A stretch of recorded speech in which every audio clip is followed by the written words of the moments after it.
So, قال المصنف رحمه الله, said the author, may Allah have mercy upon him. فصل, section.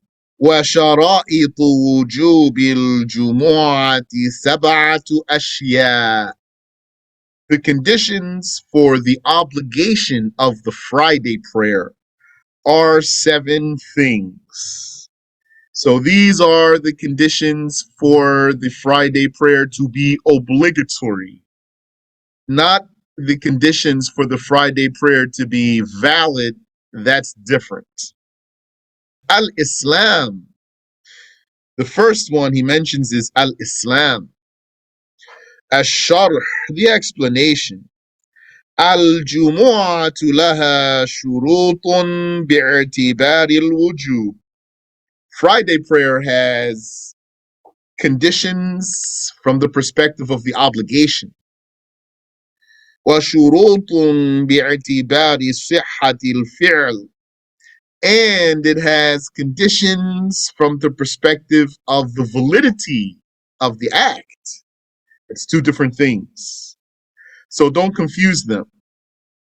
Just like when you learn the chapter of Hajj, you will learn the conditions that make Hajj obligatory in the first place, before even talking about it being valid.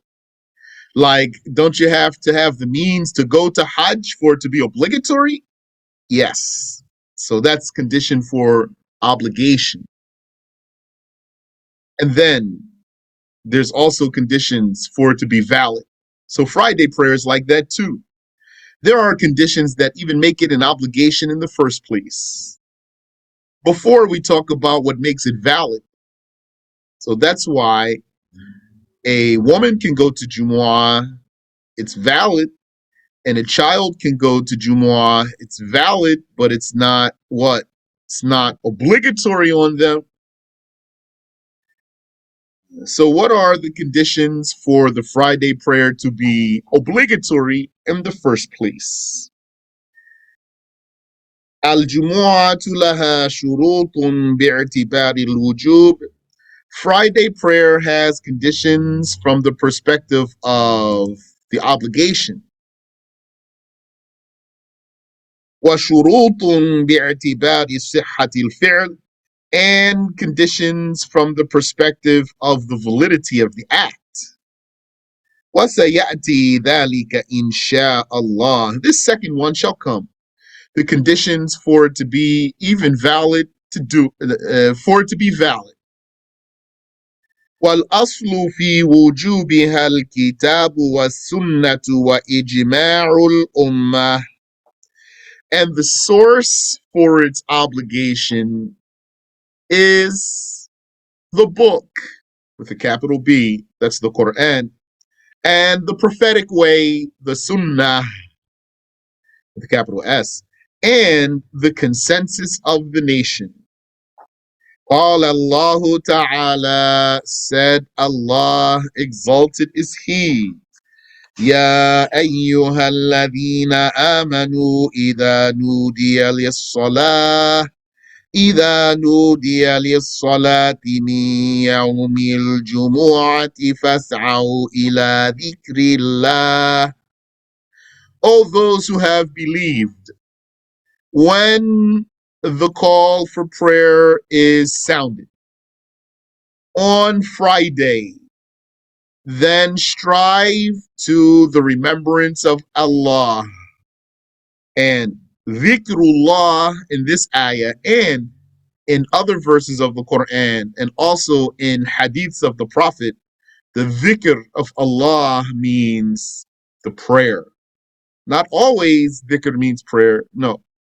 But here it does, and in some other verses of the Quran, dhikrullah means the prayer. And in some hadiths also, it means the prayer in particular. Al-ayah, etc., until the end of that verse.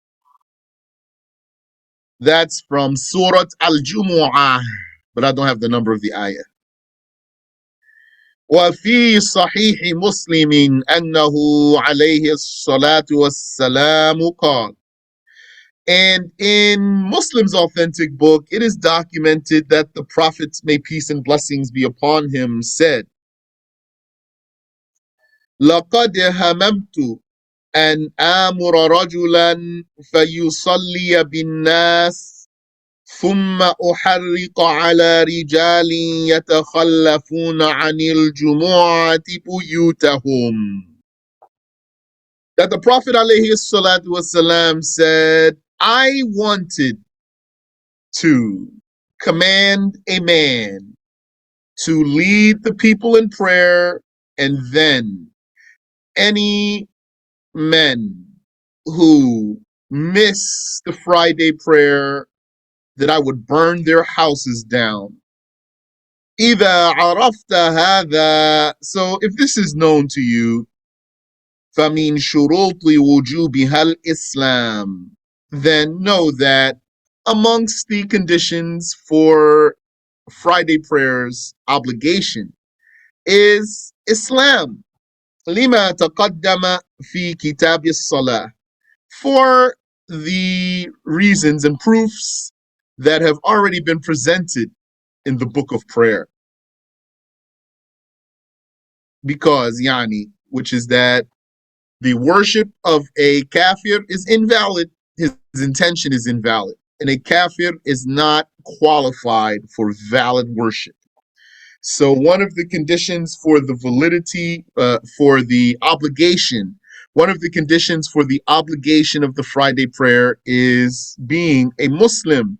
But don't forget, when we say that Islam is the condition for Friday prayer's obligation, it doesn't mean that the kafir is not obligated to go to the Friday prayer at all in any way whatsoever. Remember, the kafir is obligated to do the obligations, but not in a way that if he does them as a kafir, it'll be valid. He's obligated to do the obligations, but not in a way. This obligation is not the type that if he does them as a kafir, it will be valid. Rather, on the kafir, he's obligated to do the worship and to do what makes the worship valid, which is embracing Islam and any other thing that makes the worship valid. So he's still obligated to pray. The kafir man, he is obligated to go to Jumu'ah prayer. We're not going to say there's no way he's obligated in any way. He is obligated, but not in a way that we say to him, hey, kafir, come to the Friday prayer and pray. Fulfill your obligation. Not this way. Rather, we say to him, oh, you non-Muslim, obey your Lord, and we want the best for you. Embrace Islam, and then fulfill your obligation of going to the Friday prayer. قال المصنف رحمه الله, said the author, may Allah have mercy upon him, والحرية والبلوغ والعقل, and freedom and puberty and sanity. So if you can see my screen, then you know that I'm not reading exactly what's on the screen. What's on my screen is a translation of the text of Abu-Shuja', according to some copies. And what I'm reading on my page and translating directly is a different copy of Abu-Shuja', so there might be some differences, like the word order I just said. Islam and freedom and puberty and sanity. الشرح, the explanation. أما وجوبها على الحر البالغ العاقل, concerning Friday prayers obligation on the free, pubescent, sane person.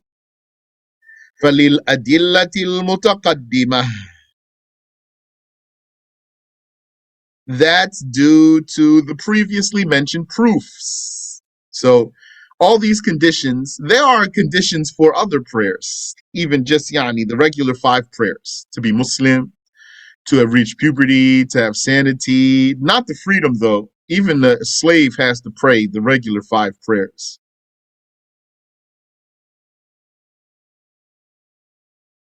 These ones that I mentioned so far, not all of them, are for all the regular 5 prayers. واحترز الشيخ بالحر عن العبد. So by the sheikh mentioning the free person being obligated to go to Jumu'ah, he is excluding the slave.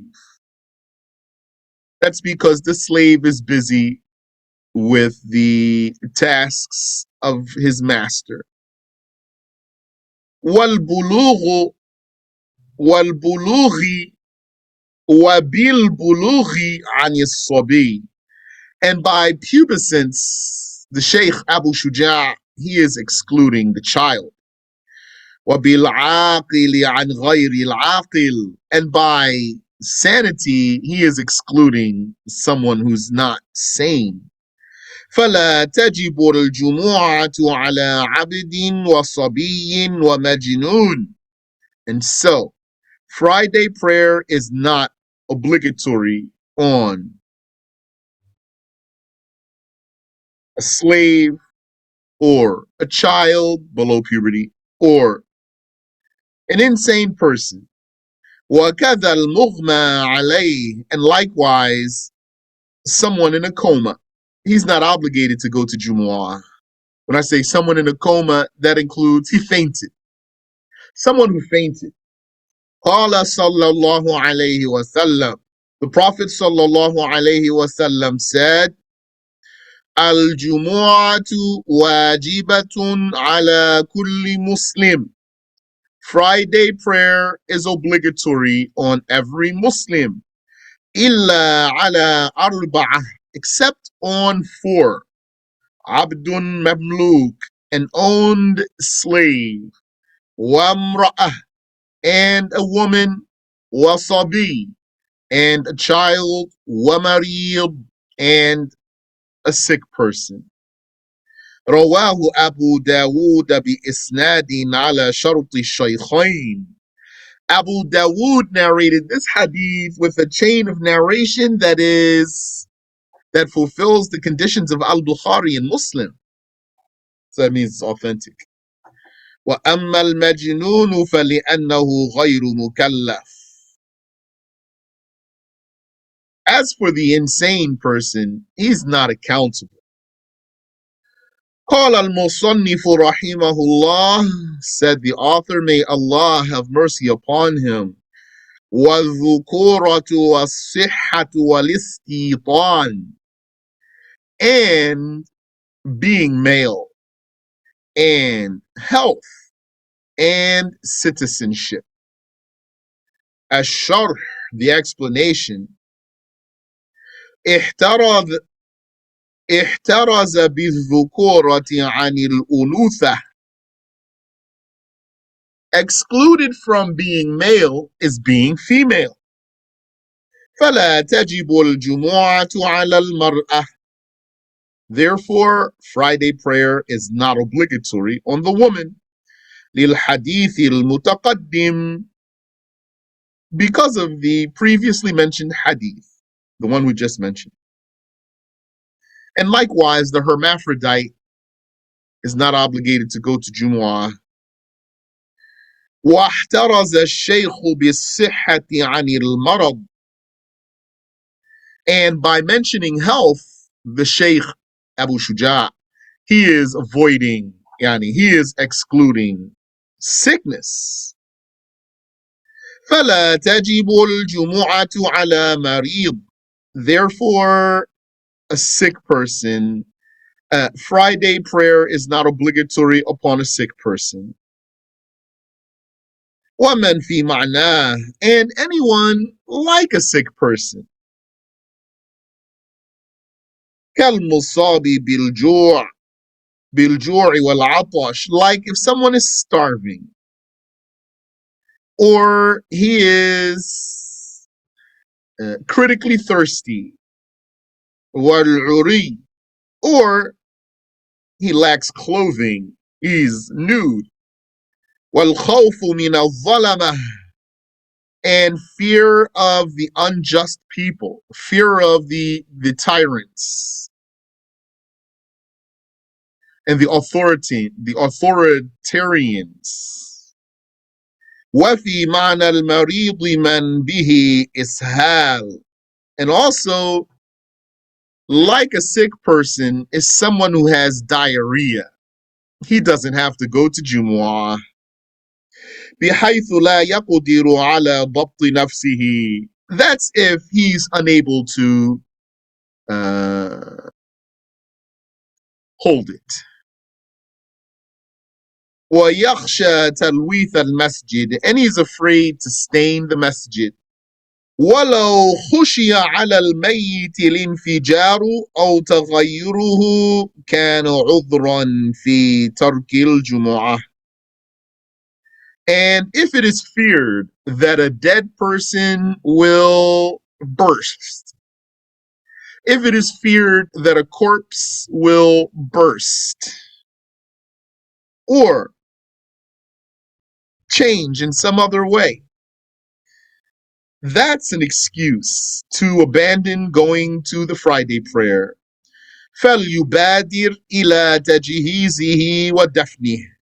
So then let the person rush to prepare this dead person and bury him.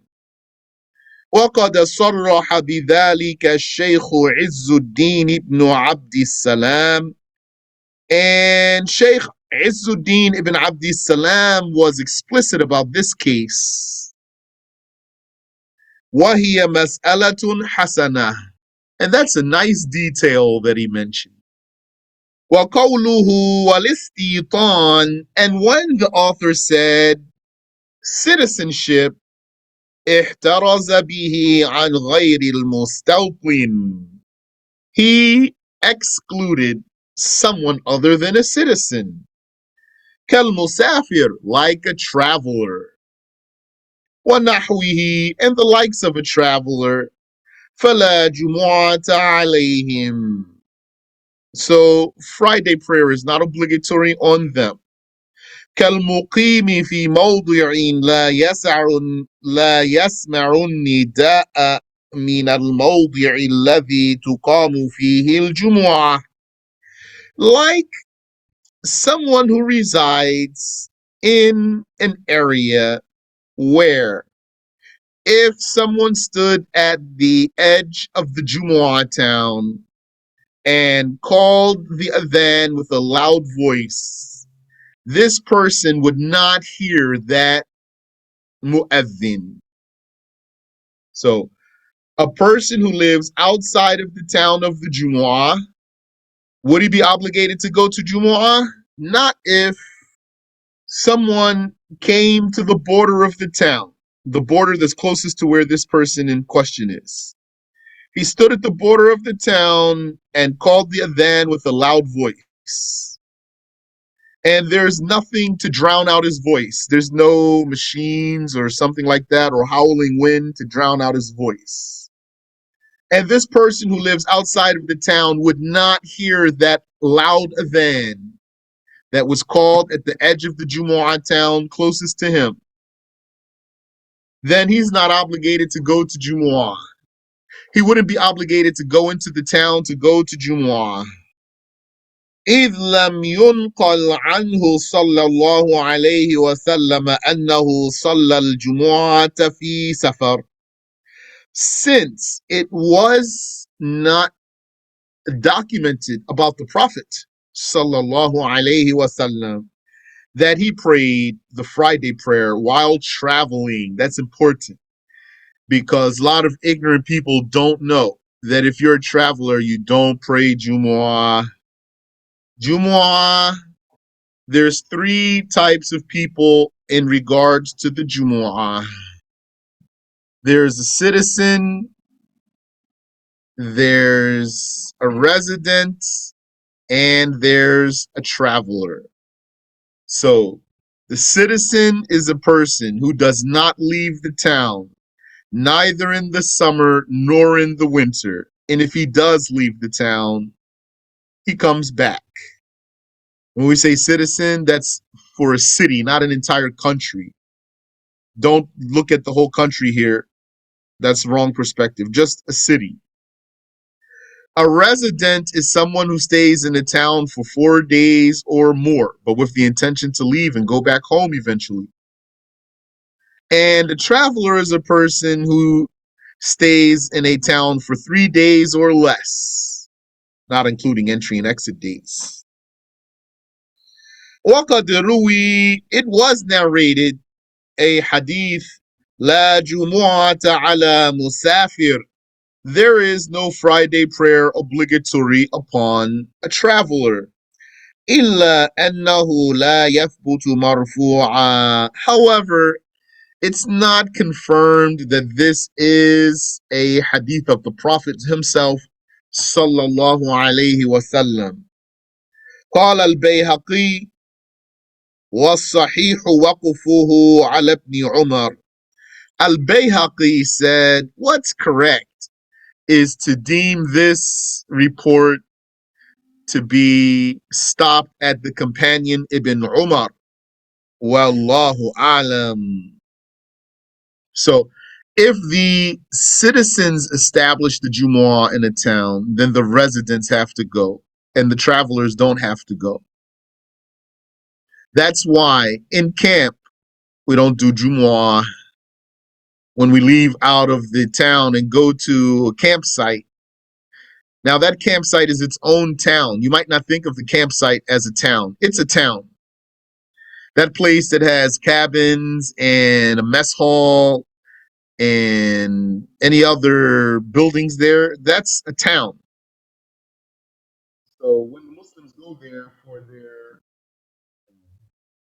camp, their knowledge sessions, they are either travelers or residents. What's a resident? Someone who stays in a town for 4 days or more with the intention to leave. A traveler is someone who stays in a town for 3 days or less. What's a citizen? A citizen is a person who does not leave the town, neither in the summer nor in the winter, except if he has an errand, so that when he does leave the town for his errand, he wants to come back. So who's obligated to even establish the Jumu'ah in the town? It's the citizens. It's their town. And if the citizens do establish this Jumu'ah, who else has to go? The residents have to go because they're staying in the town for 4 days or more. So if he's staying in the town for a year, 2 years, 5 years, let's say, or less, 9 months, 6 months, 3 months, then he's not a traveler. And although he's not a citizen, he does have to go to the Jumu'ah.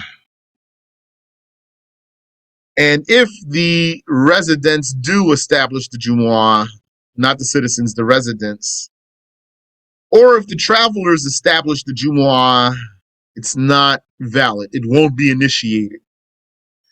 Wallahu alam.